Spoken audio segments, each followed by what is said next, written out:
How's it going, guys? Today I'm going to be going over the fatigue analysis test. Some of you may be using this for your project. So the basis of the fatigue analysis test is to see how long your part or model is going to last over a certain amount of time when a force or anything else is applied to it. So for this tutorial, we are going to be doing just a regular static test using fatigue, and I'm going to go over two ways to do it. One where you use the predefined SN curves, and then a user-defined SN curve if your part does not have SN curves that are defined in SolidWorks. So first, what we're going to do is we're just going to start a new study. And since we are doing regular static, we just select static. I'm not going to change my name. And as we did in class, you have to make sure that you apply everything. So the first thing I do is apply the material. And we are going to use this alloy steel SS. And as you can see over here, it changed the material. Now we are going to fix the geometry. Just have it done. Fix geometry and select this inside face right there. Okay. Click the check mark. And now you can see that we have fixed geometry arrows on this inside arc. Now we are going to define the forces that are going to be acting on this little connector rod. So there's a bunch of different ways that you could do this. You can have forces pushing down straight here, or forces acting on pretty much any face of this connecting rod. But for this, we're going to do a force. And we want everything to be acting in straight lines normal to this inside ring right here. So we're going to use the selected direction tool. This allows us to go in straight lines rather than just having it be completely normal to this inside face. If we select normal and select here, it's going to be pushing in all directions on the inside of this cylinder, but we don't want that for this. So we're going to do selected direction, and I'm going to add or click over onto the design tree, and I'm going to select this front plane right here. Make sure that in this little pink box it says front plane. And now you can go ahead and select the inside of the cylinder. So this is where our forces are going to act. So now look to this bottom part of the tree down here.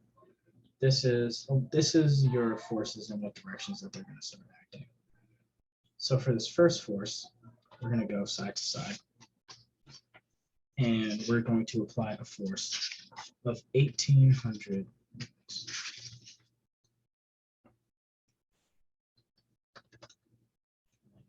Check mark. And now we're going to add two more forces using the same reference plane, but in different directions. So selected direction. Now front plane, select the center. And now we're going to do normal to plane. So it's going to be going directly into or away from the plane. And so as you can see, this is normal coming out as if we're coming out of this plane. So this is going to be a tensile force. And we're going to put in 3,000 newtons. Okay, go, same thing, force, selected direction here, select the inside portion, and now normal again, and 8,000 newtons. The problem with this one is that this is still in a tensile force. So we make sure that we reverse the directions. And now you can see here, these are acting in compression. Okay. So now we have everything defined. We have our materials defined. We have our fixed geometry, and we have our forces. Now we need to make the mesh, create mesh. And for this class, you don't really have to change anything. I wouldn't recommend changing anything in your mesh. Put the check mark. And now we are ready to run this study. Okay, So now we can see it deforms quite a bit. Here, see all these stresses. Perfect. Okay, so now we have this. Now we're going to run our fatigue study. So we're going to go up to this top left corner right here, and we're going to say new study. And in this design tree right here, we're going to go down to the advanced simulation section. We're going to select a fatigue study. And now we have these different types of fatigue studies down here. So we have your constant amplitude, we have variable amplitude, harmonic fatigue, sinusoidal, and then random variation. So for most of your fatigue studies, you're probably just going to use the constant amplitude event with defined cycles. So that's the one we're going to use. Just going to click check here. And now it brings us into this window. So the first thing that we are going to do is we're going to go down to this loading section, and we're going to right-click on loading, and then select add event. So now it's going to take you into this little window right here. So here you have a couple of different choices that you can make. So first, you have the amount of cycles that you want. This is how many times that the test that you are going to run the fatigue study on is going to cycle through, how many times it's going to be conducted over and over again. So for this one, we are going to do 30,000 cycles. And now down here, you have the 4 different types of amplitude studies. You have fully reversed, zero-based, loading ratio, and find cycle peaks.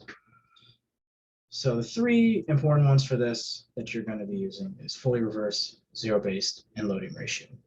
Fully reversed is where your force that you are applying is just being flipped back and forth as if it's being pushed and pulled over and over and over again. Then you have zero-based, which goes from a 0 baseline to the maximum force, which is whatever force you have applied in your static study in this case. And then loading ratio is a mix between the two, where you can change your deload or your opposite of your maximum so that your force is not completely reversed, but is not as great as the completely fully reversed. So for this one, we're just going to use the fully reversed, and make sure if you have multiple studies that you're going to be running, you can go to study and click the drop down and select which study you want. For this one, I just have the static study, so I'm just going to select that static study and click the check mark. Okay, and now we have this event right here, and it also pulls up this connecting rod because this is what we're running the fatigue study on. Now we need to define the SN curves. So we're going to right click on the connecting rod and then apply /edit fatigue data. Now it brings you to this window right here. The SN curve is data points / curve that is derived from many different experiments that find how much stress it takes acting on a material and how many cycles to fail. Okay, so at 10,000 cycles, it takes X amount of stress to make this material fail, and it's different for different cycles. So here, right now, alloy steel is what is already tested, so we could just derive the material from the elastic modules of authentic steel, because we know it's steel. Steel is pretty homologous, so it's fine. So we just select here and base it on authentic steel curves, and it will generate an SN curve data for us. So now we click apply and close. And that is all we have to do to set up the fatigue study. And now we can run it. And these are your results. Here you see the damage percentage. So everything that is above on 100%. So this is 1.09.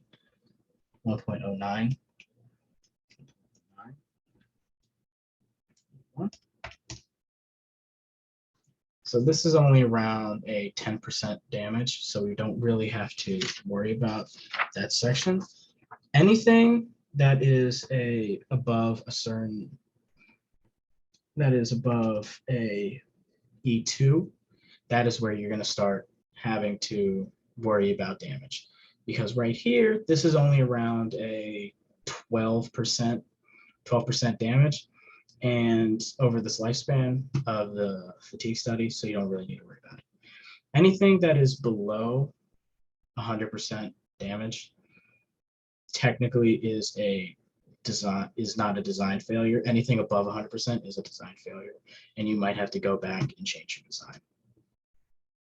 And now you come here, and you can see the life of your part.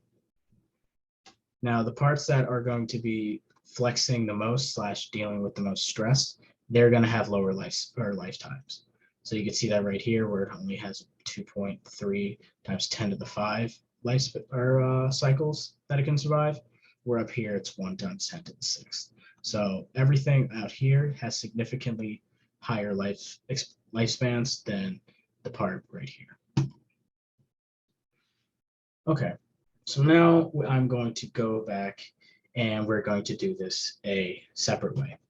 Now we're going to do this as if your part is not steel and you have to make your SN curves yourself.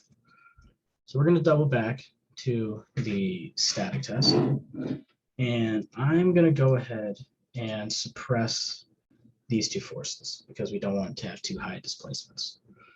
And I'm going to take this force down, and I'm going to make it 900 newtons. Okay. And then run the study again. And this is what we get. Now I'm going to go back to the fatigue study. So now our material has changed. It is no longer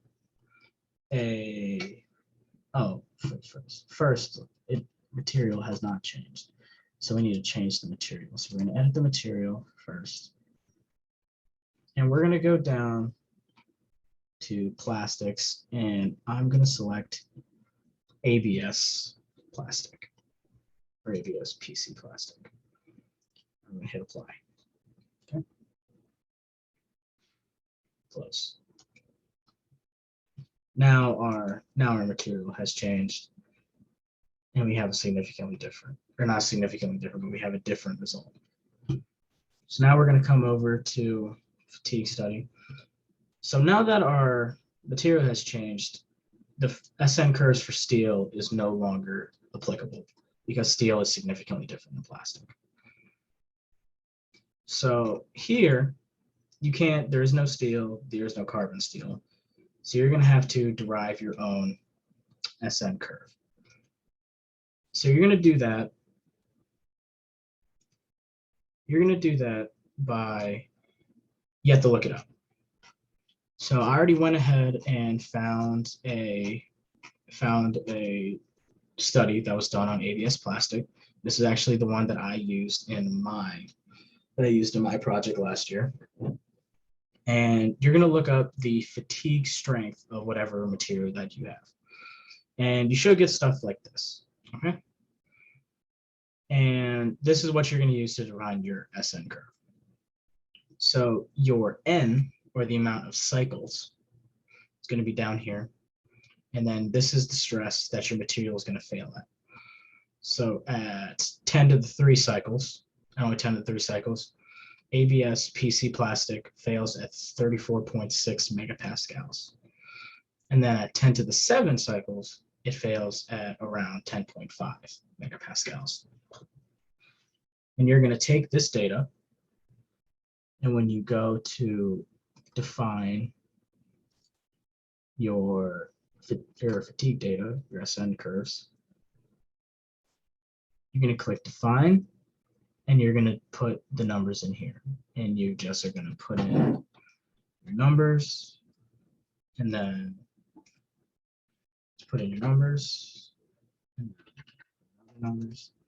then click here to add a new one. Now, I already did this, so what I'm going to do is I'm going to click File, and then click File again, and then I'm going to select my ABS plastic data point.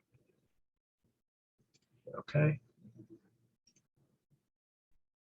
File. Okay.